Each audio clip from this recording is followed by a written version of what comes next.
Nous sommes en été, et qui dit période estivale, dit numéro un petit peu spécial où vous n'aurez droit qu'à moi. Car comme vous le savez, Cthulhu est retourné s'hydrater à El Rier avec les chaleurs qui s'annoncent, El Padre est retourné à la cave faire des autodafés, pas d'image parce que ça risquerait de vous choquer, et John est encore en vadrouille à gauche à droite, je ne préfère rien dire, même moi parfois je ne veux pas le savoir.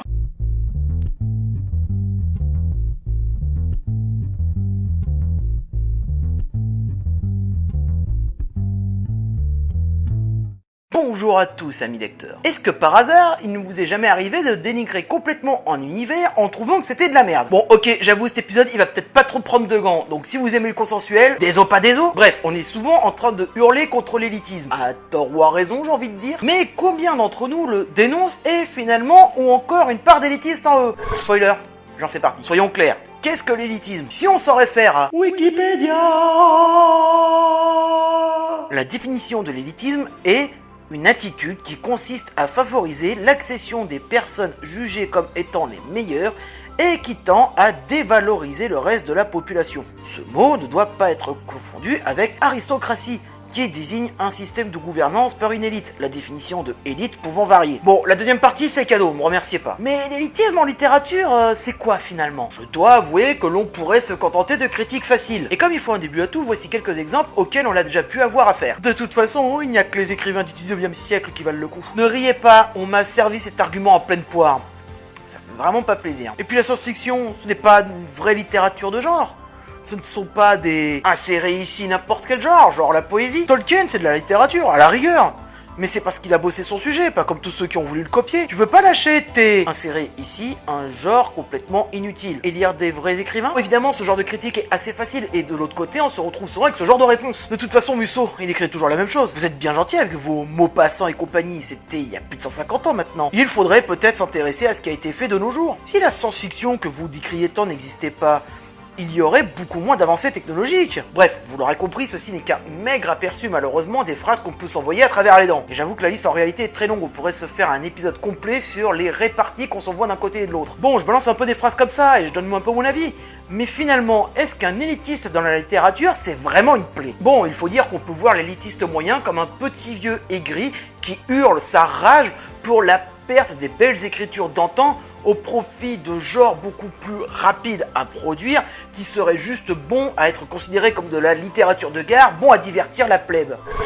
Comment ça, cette vision est cliché? C'est l'image qu'on pourrait avoir dans le trait de jeu, ce clivage générationnel entre l'élite qui disait que avant c'était mieux écrit, que c'était mieux amené, qu'on avait un véritable amour des belles écritures, et au niveau de maintenant en disant mais attendez, respecte un peu ce que je suis en train d'aimer. Donc effectivement, on pourrait voir les choses sous cet angle-là. Mais l'élitisme ne se contente pas que de ce genre de clivage générationnel qu'on veut nous présenter. Après tout, on peut très bien être un fan hardcore d'Asimov et rejeter tout le reste de la hard science. Ne rigolez pas, ça existe. J'ai été très virulent envers un genre que je considérais comme étant dit commercial, comme étant de la grosse production industrielle et qui n'avait que peu d'intérêt à mes yeux. Je vais parler bien sûr du young adult.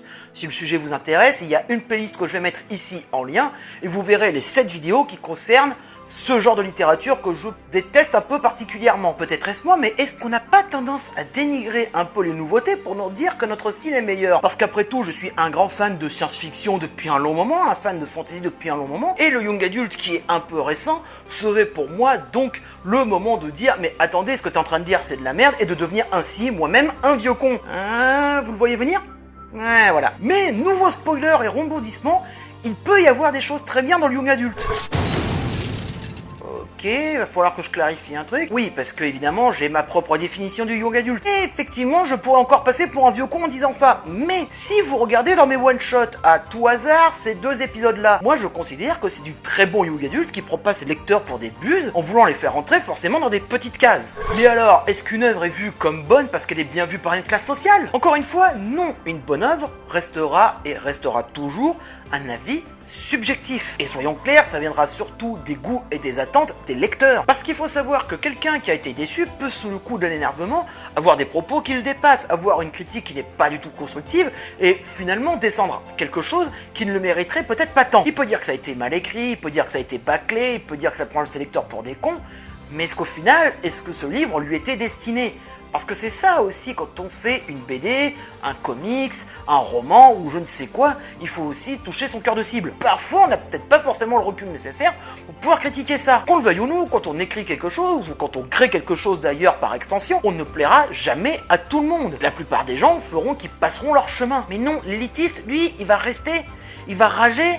Il va tout faire justement pour descendre ça, pour justement affirmer sa supériorité sur d'autres critiques. Il va démonter le style, il va hurler, il va vociférer, ou il va carrément dire que le style n'y est pas.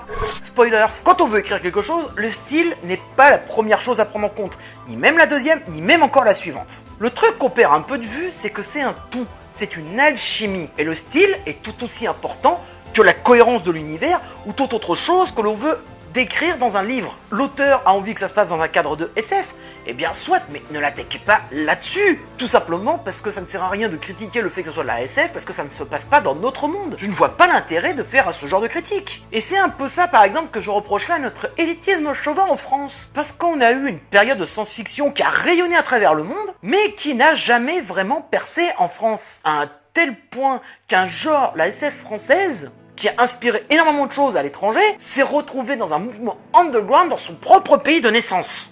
Est-ce qu'on marche pas un peu sur la tête, sachant que nous vivons effectivement dans un pays qui jure beaucoup par le Goncourt, qui jure beaucoup par le Renaudot, et effectivement cette part d'élitisme anti-SF qu'il y a pu avoir en France, et aussi avec la fantasy, parce qu'il faut dire ce qui est la fantasy a aussi pris pour son grade, on s'est retrouvé avec des gens qui étaient complètement déconnectés de la littérature telle que la France voulait le concevoir. Ne me faites pas dire ce que je n'ai pas dit. Les écrivains qui ont gagné le Goncourt et le Renaudot sont bons dans l'absolu. Je n'ai rien contre les écrivains du 19e siècle. Mais à force de vouloir nous faire des clivages en disant que tel côté c'est de la bonne littérature et ce que toi t'es en train de lire c'est de la merde, à un moment donné, il y a un clivage qui se fait et qu'il y a une réaction en face qui ferait dire exactement la même chose, presque par mimétisme d'ailleurs. Bon, vous avez compris que je tape un petit peu facilement sur un camp et pas sur l'autre. Bon, c'est vrai que je peux avoir un parti pris, mais ça m'empêche pas de faire une autocritique, parce qu'on peut très bien passer pour des vieux croutons croulants dès qu'on critique nos auteurs favoris. Je veux dire, vous me critiquez Asimov ou Herbert, mais il y a des chances que je sois pas d'accord avec vous,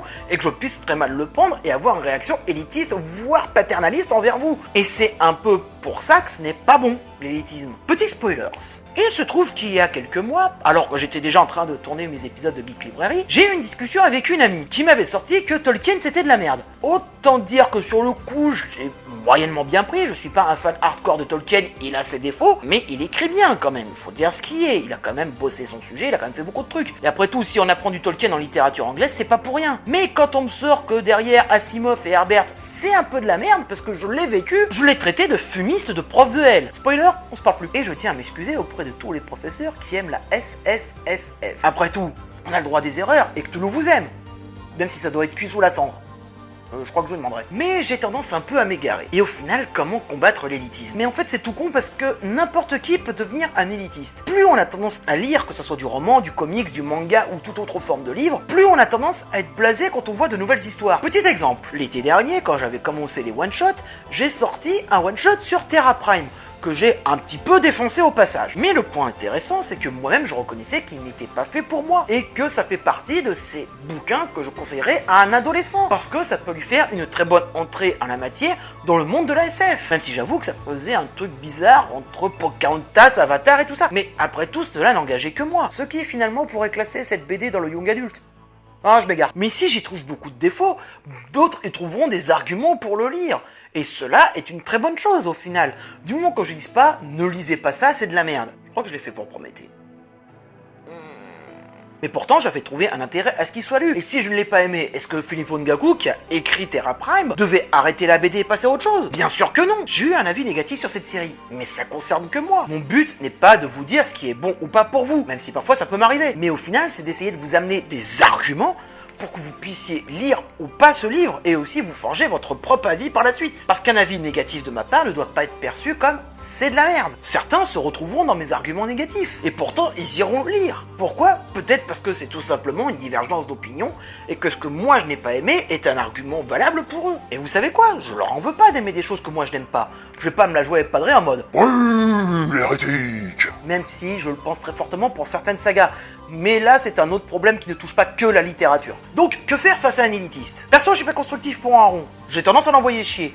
J'aime vraiment la SFFF. mais vraiment, tu vois, de tout cœur. Et j'ai du mal à supporter des critiques en me disant que c'est de la merde ce que je lis. Donc effectivement, c'est peut-être pas forcément la bonne réaction à avoir. Mais comme je l'ai dit, l'élitisme, ça touche tout le monde et n'importe qui, que ce soit moi, que ce soit vous qui regardez cette vidéo, peut devenir un élitiste. Donc n'hésitez pas de temps en temps à faire votre autocritique. C'est d'ailleurs un peu le but de cette vidéo, c'est faire une autocritique. Et vous amener à faire votre autocritique sur certaines choses peut-être que vous considérez comme de la merde. Donc oui, forgez-vous votre propre avis, c'est normal. Mais surtout, n'hésitez pas à vous remettre en cause.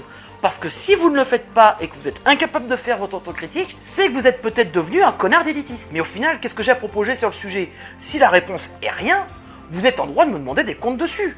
Et c'est tout à fait logique. Bref, ce petit hors-sujet arrive à la fin. Donc d'ici là, profitez bien de vos vacances d'été. N'hésitez surtout pas à savourer l'été avec un petit livre, qu'il fasse beau ou qu'il fasse pas beau. Moi, je vais retourner écrire mes prochains numéros pour la rentrée en septembre. N'oubliez pas que vous pouvez poser des questions pour la fac du mois d'août avec le hashtag AskLibrairie, que ce soit dans les commentaires ou sur Twitter. Donc rassurez-vous, j'ai déjà eu quelques questions, mais n'hésitez pas, j'essaierai d'en prendre un maximum, voire toutes, pourquoi pas. Et ensuite, je vais mettre un petit article de Mademoiselle, que j'ai lu il y a pas longtemps d'ailleurs, qui m'a un petit peu aidé à faire cette chronique. Et je terminerai aussi par une info. Vous pouvez aussi, dans les commentaires de cette vidéo, proposer un roman, un JDR, un comics ou un manga. J'en choisirai un, et je le traiterai à partir du mois d'octobre. Et maintenant, à partir du mois d'octobre, ce sera John et ou Cthulhu qui traiteront ce sujet que vous avez mis dans les commentaires. Elle est pas belle la vie? Donc sur ce, ayez toujours un livre à portée de main et rendez-vous au prochain numéro, amis lecteurs.